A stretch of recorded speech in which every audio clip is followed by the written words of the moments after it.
workshop in Malmö. I'm going to tell you now more about my workshop in Malmö. And in the workshop this morning was to empower the students, that is, that they could actually afterwards go back home and prepare at home for a social forum without the need of having a class there.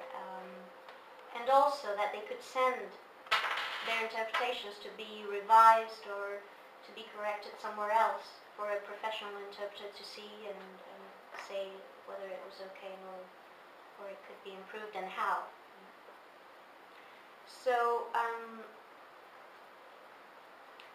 so the main objective was to be autonomous, to have the student become autonomous. You can't become completely autonomous. You need somebody to supervise you a little, especially when you're beginning.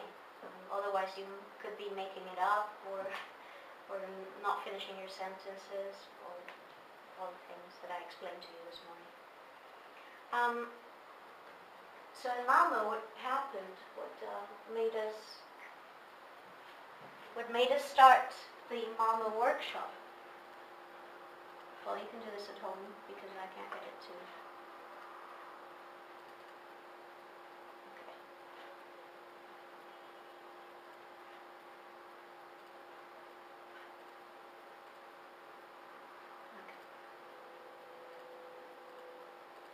Oh, how do we get back?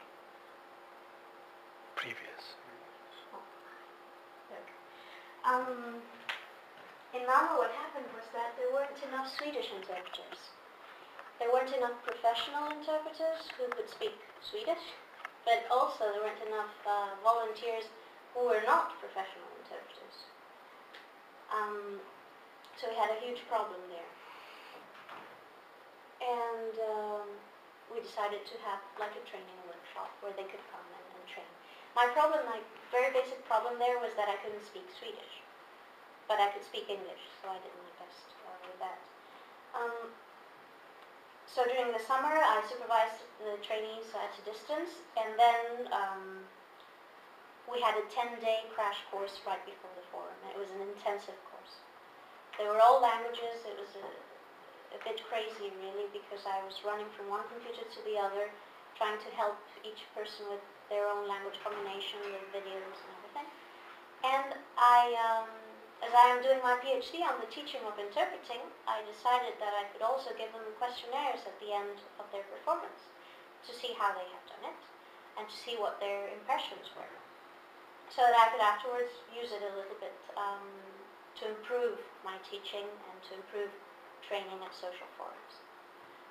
We always used free alternatives, and that's something that we do as a principle in the bells, even though sometimes it doesn't work, but we insist until it works, which is also the way of learning and the way of improving it. If you've ever used free software alternatives, you know that if you insist and if you continue and you write somebody who knows about Linux and get it to work, then it works for everybody. It's like a collective effort. So I insist, and if it doesn't work, I get into the internet and find somebody who can make it work and ask them, please, I need this. I insist on using free software alternatives because of my principles. Please help me out. And they usually do, because the Linux engineers are wonderful. They always try to help everybody. Yeah. And I do this, my methodology, when I try to improve my teaching, is action research, which is what this conference today is more about. I hope I'm not going to bore you to death. I'm going to try and make it interactive. So if there's anything that you don't understand of what I'm going to say now, please put up your hand and ask, okay?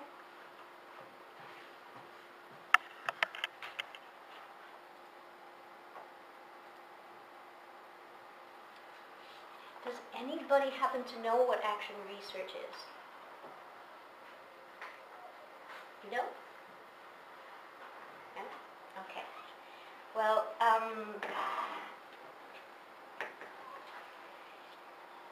it's a practical way of applying what you do to improve a practice. That means It's a way to do research about professional and social practices with the aim of understanding and improving them. So basically, if you want to improve an action, whatever it is, if you're a nurse in a hospital and you want to improve your practice, you can use action research to improve it, more or less. Okay.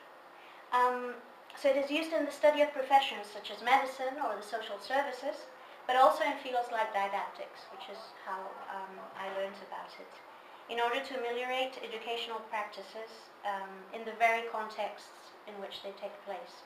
That is, you do your research inside the classroom when you do action research, not from the outside. You don't have a foreign researcher coming into your classroom and asking the questions and changing the way you do things, because if somebody else comes inside, then it's not the same type of interaction than the one you have with your students regularly. The concepts explaining action research have continually evolved since the 1960s. This was born in the 1960s. And a static definition has not yet been reached. So I can't say to you, action research is this, because another action researcher will come tomorrow and say, no, action research for me is this other thing. Okay? It's a subjective thing in a way. The purposes, forms, and methods and results of action research differ widely in different parts of the world too. There are many schools. So that would probably mean that there's still being a change in action research. It's like an evolutionary change. It's improving little by little. Karen Kemmis, in 1996, said that the main objective for action research is to improve practice, that I already said, but also the understanding of practice and the situation in which the practice takes place.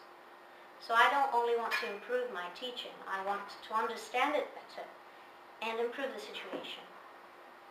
It also takes a lot of reflection to be able to do this. The ultimate aim of an action researcher is to develop his or her own practices, be they educational or of another nature, by means of analyzing the elements that could be changed. Are you following me up to here? Any questions? Basically, I think about my teaching practice and think, okay, what could be changed? Would it be better like this? Would it, if I change this other thing, would it be worse? I try and change it and see if it's better or worse. That's it. Okay. The researcher then improves his or her practice in some way by putting new ideas into practice, solving a certain problem, or becoming more effective in certain areas. For example, there's a huge problem in my fourth year class because they don't seem to be able to increase the lapse of time between the speaker and their interpretation. What do I do about this? Should I just say, okay, well, they need more practice, and or is it that? Is it that they need more practice? Is it that I'm doing something wrong? Is it that they're doing something wrong? What can we do about it? So the ultimate aim is to change a specific practice for the better, finding either a solution to a given question that you have from the start, or an effective way to implement a new initiative. And sometimes you just find questions as you go.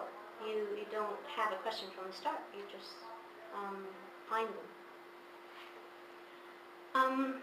The literature seems to agree on some other characteristics of action research, namely that it cuts across the theory-practice divide. We always see research as a theoretical thing that has nothing to do with practice, and this type of research has all to do with practice because you do it in the classroom. Okay? In the classroom in my case, in the hospital in the case of somebody else. And the process enhances teachers' professional development through the fostering of their capabilities